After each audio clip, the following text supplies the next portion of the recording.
Hello, welcome back. কেমন আছেন আপনারা? আরও একবার এক্সপ্লেন উজ্জ্বলে আপনাদেরকে স্বাগত জানাচ্ছি। আমি আবার এসে গেছি। আজকে কার্পেটে কত বিদ্যেতে আরও একজন নামী তারকা প্রার্থীর কথা বলবো, যাকে নিয়ে ইতিমধ্যেই কিন্তু সবাই হইচই করছে। তাকে অনেকে তো তুলনাও করছেন একজন, কিন্তু সেই তুলনা করাটা কতটা প্রাসঙ্গিক সেটা নিয়ে প্রশ্নচিহ্ন তো থাকছেই, কারণ যার সঙ্গে যার তুলনা করা হচ্ছে তার সঙ্গে কিন্তু দুটো মানুষের সঙ্গে, দুটো ব্যক্তির সঙ্গে হেল অ্যান্ড হেভেন ডিফারেন্স। তো যাই হোক, আমি বলার কিছু না, আমি জাস্ট আপনাকে ডেটা দিয়ে রাখবো। এই কার্পেটে কত বিদ্যে, মানে আপনি যাকে ভোট দেবেন তার পেটে কত বিদ্যে রয়েছে সেই তথ্যটা আপনাদেরকে তুলে ধরবো। কথা বলছি সায়নী ঘোষকে নিয়ে। সায়নী ঘোষ নাম শুনেই তো একবারে, যাই হোক, সায়নী ঘোষ কোন কেন্দ্র থেকে দাঁড়িয়েছেন? যাদবপুর। প্রতিদ্বন্দ্বী কে কে? যার মধ্যে মূলত মেন যিনি প্রতিদ্বন্দ্বী তিনি হচ্ছেন সৃজন ভট্টাচার্য। তো যাই হোক, সৃজনদার কথা পরে আসবো, আপাতত সায়নী ঘোষকে দিয়ে শুরু করছি। সায়নী ঘোষ, সৃজনদা তো পুরোনো মুখ এসেপাই করেছেন। সায়নী ঘোষ একেবারে তৃণমূল যুবনেত্রী থেকে তিনি এবারে লোকসভা ভোটে সংসদে যাওয়ার জন্য লড়াই করবেন। সংসদের জন্য লড়াই করবার জন্য তিনি কতটা তৈরি, প্রচার করছেন জোর কদমে। এই কেন্দ্র যাদবপুর এমনই একটা যে কেন্দ্র থেকে, চলুন তার আগে আমি বলে দিই সায়নী ঘোষ তার শিক্ষাগত যোগ্যতা কি আছে। জোর চর্চা চলছে, সাদা শাড়ি হাওয়াই চটি পরে তিনিও ওই যে তুলনার কথা বলছিলাম তা, তো তিনিও সেই রকমভাবেই প্রচার চাচ্ছেন, সাদা শাড়ি এরকম এরকম সব রকমেরই স্টান্ট তিনি করছেন। তবে আমার মনে হয় তুলনা করবার মতন জায়গা এখনো আসেনি। কোথায় কাশ্মীরের রুল আর কোথায় যাক।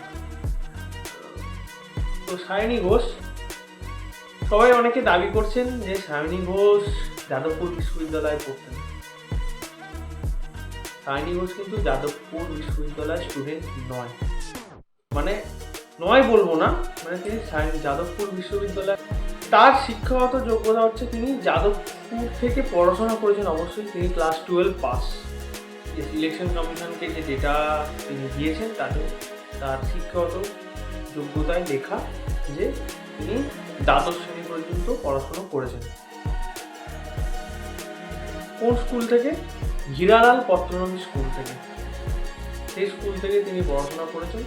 কলেজে হয়তো ভর্তিও হয়েছেন, তিনি হয়তো যাদবপুর ইউনিভার্সিটিতে ভর্তিও হয়েছিলেন, বাট কমপ্লিট হয়নি, তাই সেক্ষেত্রে তিনি যাদবপুর থেকে পাস আউট নয়, বাট তিনি পড়েছেন যাদবপুরের এই হীরালাল পত্রনবী স্কুল থেকে ক্লাস 12 পাস করেছেন।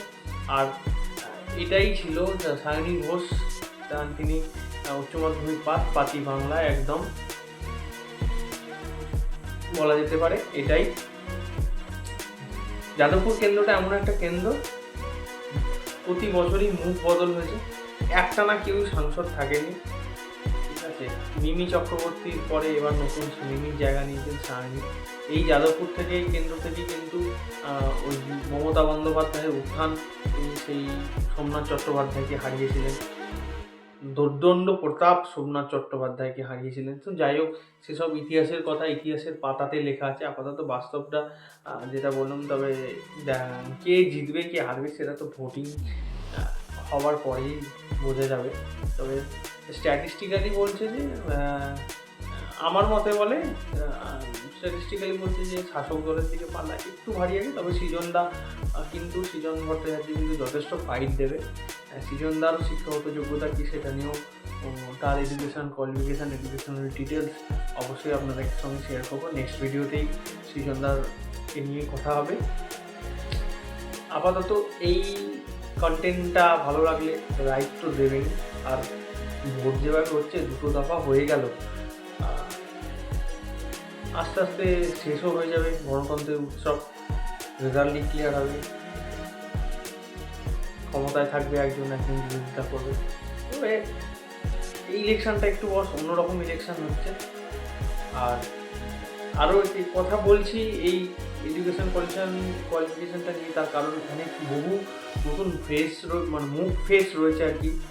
তো তাদের অর্থাৎ আমরা চাইবো আমার যে জনপ্রতিনিধি হবে সে অন্তত ভালোভাবে কথা বলতে পারুক, ভালোভাবে রিপ্রেজেন্ট করুক আমার এলাকাকে, আমাদের সমস্যাকে।